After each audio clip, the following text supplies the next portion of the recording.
these big trees that you see all over, these are the cottonwoods.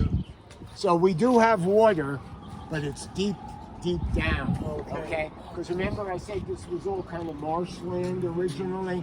Well, believe it or not, under the cathedral, it's still marshy.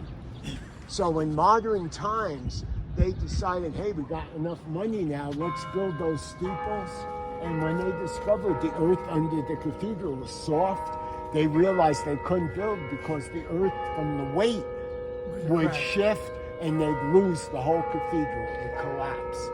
So what happened, they were building it, and I'll show you, when about 8 months after this photograph was taken, they ran out of money the first time. And Archbishop Lamy was hooked up with the millionaire Jewish community here in town. They owned all the businesses downtown, and by then they had built some beautiful mansions around town. They gave the church a loan to continue building up until 1888. They ran out of money again. So Archbishop Lamy now had to go to the Jewish community and tell them the church cannot repay the loan. The Jewish community forgave the loan. Wow. It never had to be paid.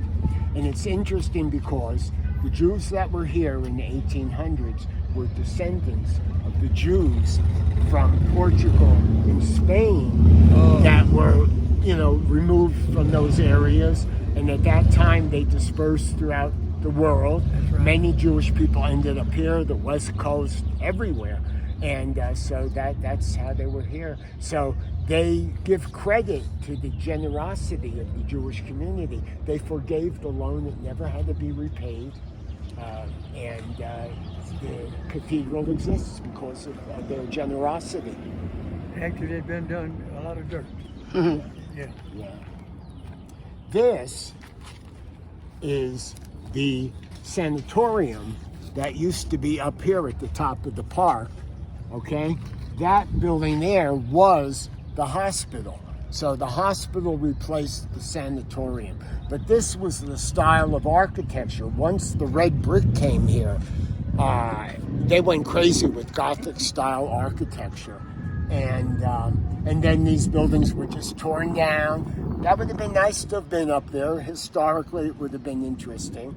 And so many artists were coming here to be treated for tuberculosis because in those days they ground their own pigment, they breathed all these chemicals, they had lung issues. Those were the seeds being planted because while they were here, they continued to paint. Oh, wow. Yeah, so those were the earliest artists here. And isn't Santa Fe like number 3 in the country? Yeah, in the art market. For the whole and it's a country. small city compared to only 84,000 people. What's Los number 1 and 2? Angeles is number 2. They have almost 3,000 people, 3 million people. And then, of course, New York is approaching 9 million people. They're number 1. I think per capita, we're number 1. That's it. We're strong. I'm an artist. I've had 10 art shows here in the 12 years I've lived here. Oh, wow. Congratulations. It's an artist's heaven. And pretty much everybody you meet, regardless if they're sweeping the street or digging a ditch or a waiter, most people here are artists, actors, musicians, writers, poets. It's sort of like Greenwich Village in the 1950s. We was in there. Yeah. Look, I can't even play. I started going there in 1961. I was just entering high school. And it was a strong influence on me, I can't even play a radio, but I enjoy it.